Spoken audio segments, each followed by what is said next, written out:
Good morning students, Manju computer একাডেমিতে তোমাদেরকে স্বাগত। আমি দেবিকা দাস। আজ সপ্তম শ্রেণীর মাই কম্পিউটার ওয়ার্ল্ডে প্রথম অধ্যায় অপারেটিং সিস্টেম ও তার প্রকারভেদ অধ্যায়ে বুটিং সম্বন্ধে আলোচনা করব।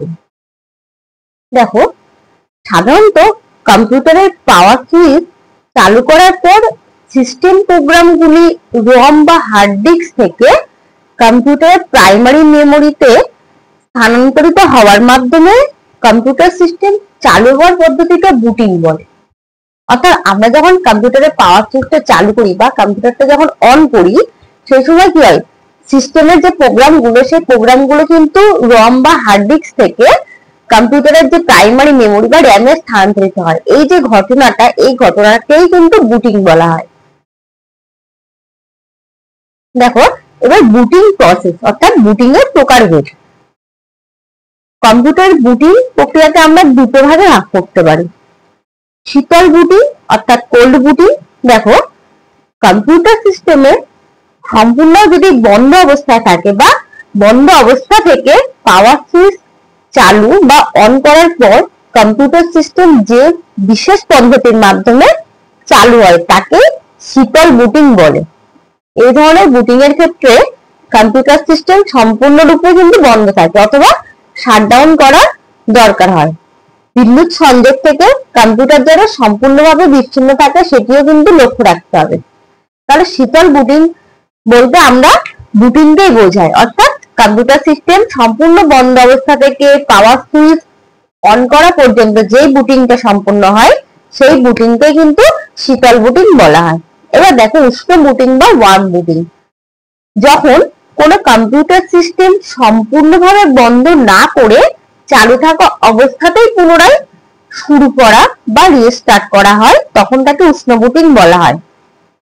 কখনো কখনো কম্পিউটার ঠিকমতো সাড়া না দিলে বা হ্যাং করলে control plus alt plus del বা ডিলিট কি তিনটি একত্রে যদি প্রেস করা হয় বা ক্যাবিনেটের রিস্টার্ট, ক্যাবিনেট বলতে যে সিপিইউ বক্সটা, সেই ক্যাবিনেটের রিস্টার্ট বাটন চেপে কম্পিউটারকে রিস্টার্ট করা যায়। তাহলে আমরা উষ্ণ বুটিং বা ওয়ার্ম বুটিং কি বলবো?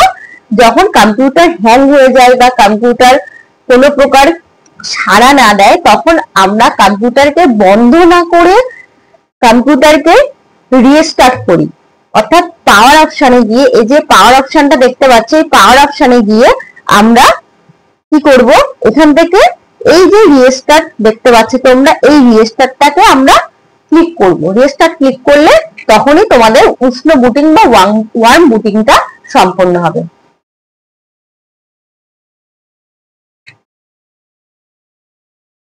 এবার চলে আসি বুটিং প্রক্রিয়া। দেখো, ডস অপারেটিং সিস্টেমে সাধারণত তিনটি ফাইল সিস্টেম দ্বারা বুটিং প্রক্রিয়া সম্পন্ন হয়।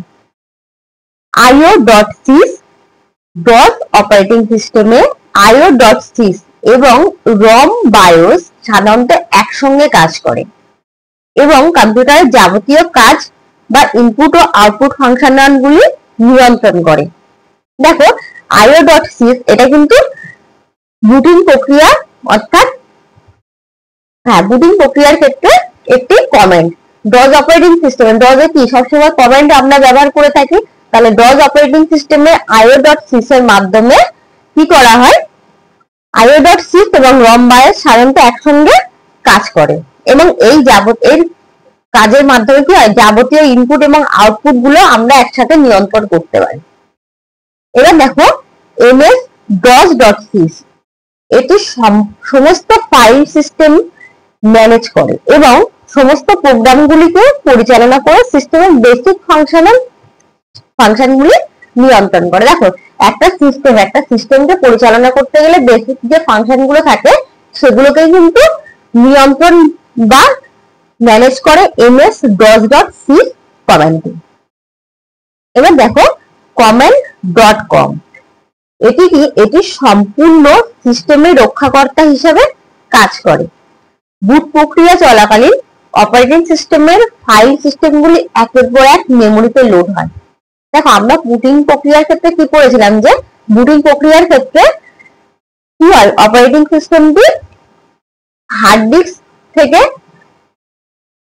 প্রাইভেট মেমোরি বা র্যামে স্থানান্তরিত হয়। ঠিক আছে, তো এই ক্ষেত্রে এই যে বুট প্রক্রিয়া চলছে, সেই বুট প্রক্রিয়া চলাকালীন কিন্তু সিস্টেমে একের পর এক মেমোরিতে লোড হবে।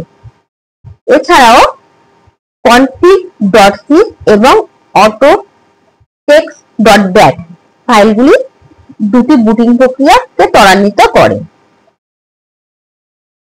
এবার আমরা কিছু প্রশ্ন সম্বন্ধে এখানে আলোচনা করব। দেখো, কিছু শূন্যস্থান পূরণ আছে। কম্পিউটারের সঙ্গে ব্যবহারকারীর সমন্বয় সৃষ্টিকারী হলো কি? এখানে কম্পিউটারের সঙ্গে ব্যবহারকারীর সমন্বয় সৃষ্টিকারী অপারেটিং সিস্টেম লিখবো। অপারেটিং সিস্টেম কম্পিউটার এবং ব্যবহারকারীর সাথে সমন্বয় সৃষ্টি করে। এবার দেখো, উইন্ডোজ 10 হলো ড্যাশ সফটওয়্যার। উইন্ডোজ 10 কি? আমরা কি বলতে পারি? উইন্ডোজ 10 কে প্রোপ্রাইটারি সফটওয়্যার বলতে পারি। বুঝা গেল? এবার দেখো, কম্পিউটারের কাজগুলি পরিচালনা করে কে? একটা কম্পিউটার সিস্টেমের যাবতীয় কাজ কিন্তু পরিচালনা করে অপারেটিং সিস্টেম। কম্পিউটার সিস্টেমকে নিয়ন্ত্রক করে ড্যাশ সফটওয়্যার, হ্যাঁ, নিয়ন্ত্রণ করবে, অর্থাৎ কম্পিউটার সিস্টেমকে নিয়ন্ত্রণ করে ড্যাশ সফটওয়্যার, এক্ষেত্রে হবে সিস্টেম সফটওয়্যার।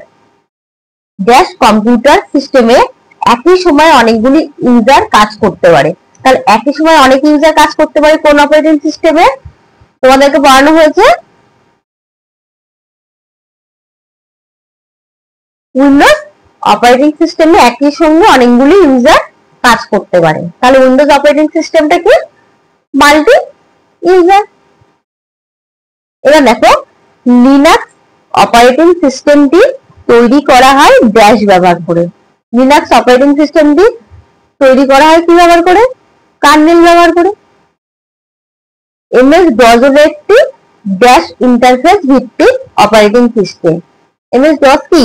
MS-DOS টা CUI ভিত্তিক, তাহলে MS-DOS হলো একটি CUI অর্থাৎ ক্যারেক্টার ইউজার ইন্টারফেস ভিত্তিক অপারেটিং সিস্টেম।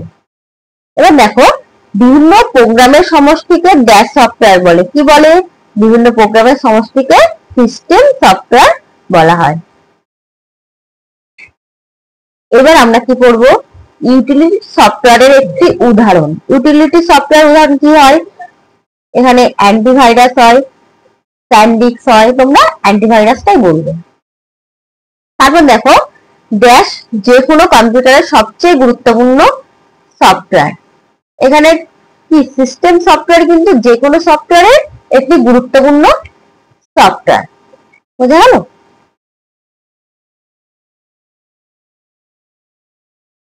এবার দেখো, পরবর্তীতে আছে নিচের প্রশ্নগুলির সঠিক উত্তর নির্বাচন করো। অর্থাৎ কিছু এমসিকিউ কোশ্চেন আছে, তার মধ্যে যেটা সঠিক হবে আমরা সেই সঠিক উত্তরটা নিয়ে আমরা আলোচনা করব।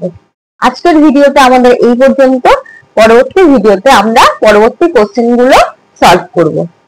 তোমাদের যদি কোনো কোশ্চেন সম্বন্ধে ডাউট থেকে থাকে বা কোনো কোশ্চেন বুঝতে না পারো, তোমরা কিন্তু অবশ্যই কমেন্ট বক্সে আমাকে জানিও। আমি সেই কোশ্চেনের যথাযথ উত্তর দেওয়ার চেষ্টা করব।